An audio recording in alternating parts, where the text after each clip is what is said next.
Hey everyone, welcome back to my channel. So I'm gonna have two different topics that I point on today, which is gonna be CDs, which are certificates of deposit, as well as Series I bonds. Okay. Now, I won't lie to you. Series I bonds were fairly new to me. When I heard that Series I bonds were government-backed securities that at one point were paying 9.64%. Then it went down to about 7.4% or 7.8%. Then it dropped significantly to about 4.3%, which is at right now at the making of this video. And then it's probably going to drop even lower than that in a little bit. So what was Series I bonds and why did I want them? Well, that's a good question. The reason I wanted Series I bonds is because, again, it's backed by the government. And if the government is going to back it, that means it's probably not going to default, right? The government has not ever defaulted on its debt. So we're betting on America. We're betting that they're going to hold on to their word and pay us as they said they would. The most that you can invest in a year in a Series I bond is $10,000, unless you're also using your tax returns to invest. Then you can invest a little bit more. I forget what the number is, but if you want to dive into those details, that you can watch another YouTube video who talks about how to use your tax returns to invest in Series I bonds. In the meantime, I said, wow, 9% return. That's amazing. On $10,000, that's a lot of money. Now, that only lasts for 6 months. Then after the 6 months, it goes to a different interest rate. And you don't know what that interest rate is going to be yet.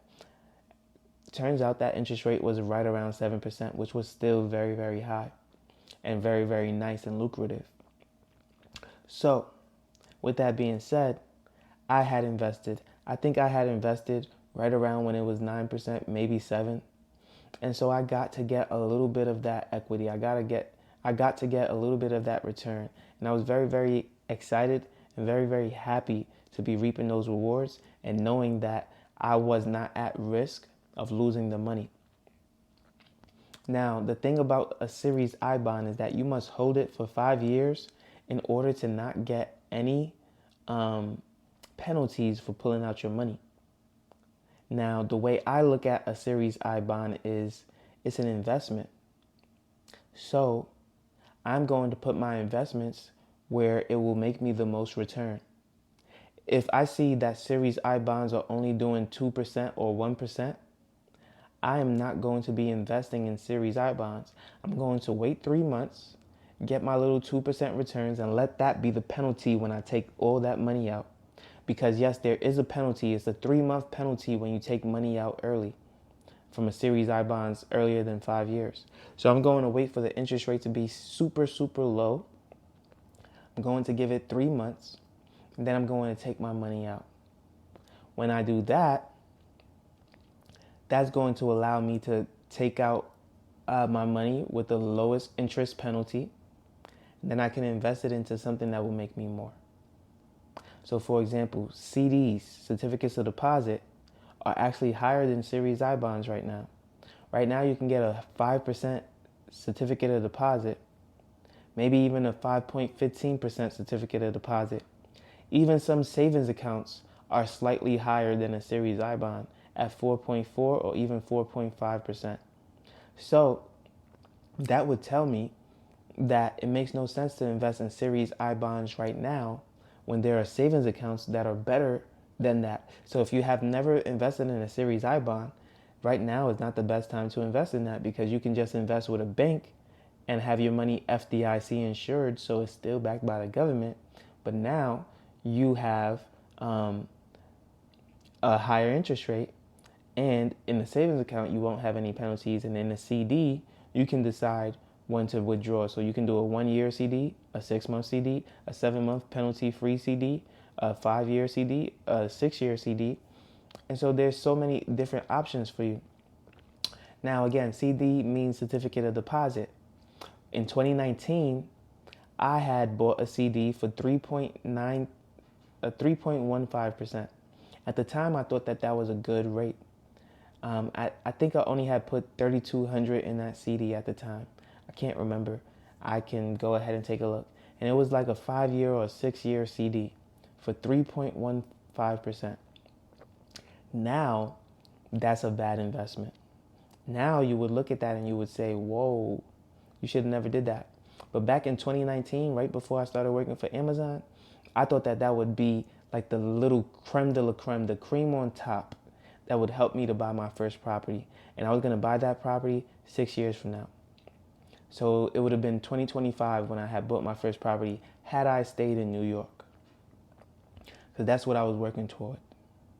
Now, knowing what I know now, I would have been able to buy a property in 2022, even living in New York, because of interest rates, because of down payment assistance, because of so many other factors that I had no idea of back then. But that just goes to show that knowledge is power. And the more you know, the better you'll do. And so, again, the more knowledge you know, the better you'll do. And so now certificates of deposits, do they have penalties? Absolutely. They have 3-month penalties as well. And so when you invest, understand that you'll lose 3 months of interest if you take out your money early.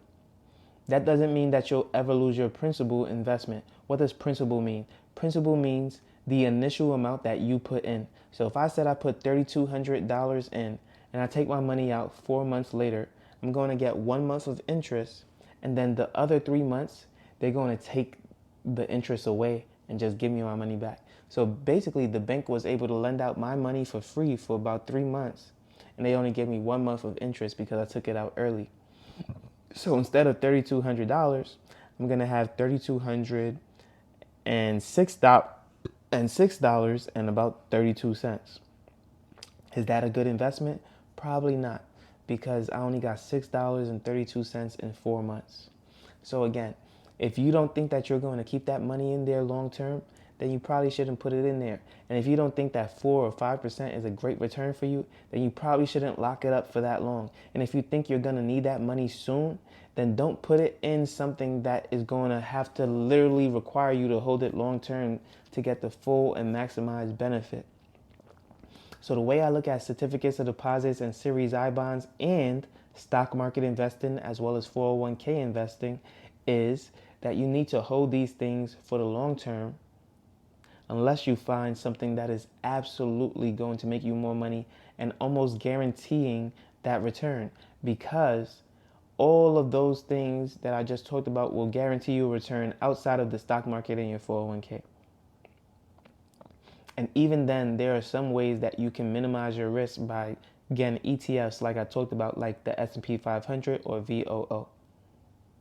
So, again, if you have to rewind this video in order to get a lot of the gems and nuggets that I'm talking about, then go ahead and rewind, because this is a lot of information and it's going to be very, very helpful for you. Now, again, you should never invest if you need that money.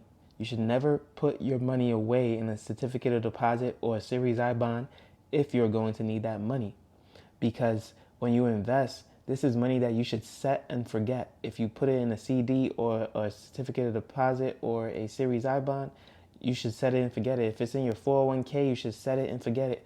You don't know how many people I know that as soon as they know that their company has been paying money into their 401k and they finally find out that they have a 401k, all of a sudden they need the money. All of a sudden they were broke their whole life. All of a sudden they now have money to pay bills. What's so funny is that when you didn't have it and you didn't know it existed, you were still able to live your life the way you lived it. But all of a sudden you found out that you had extra money. All you know how to do is spend it. Stop spending every dollar that you have so that you can be rich for tomorrow, so that you can be rich for your future.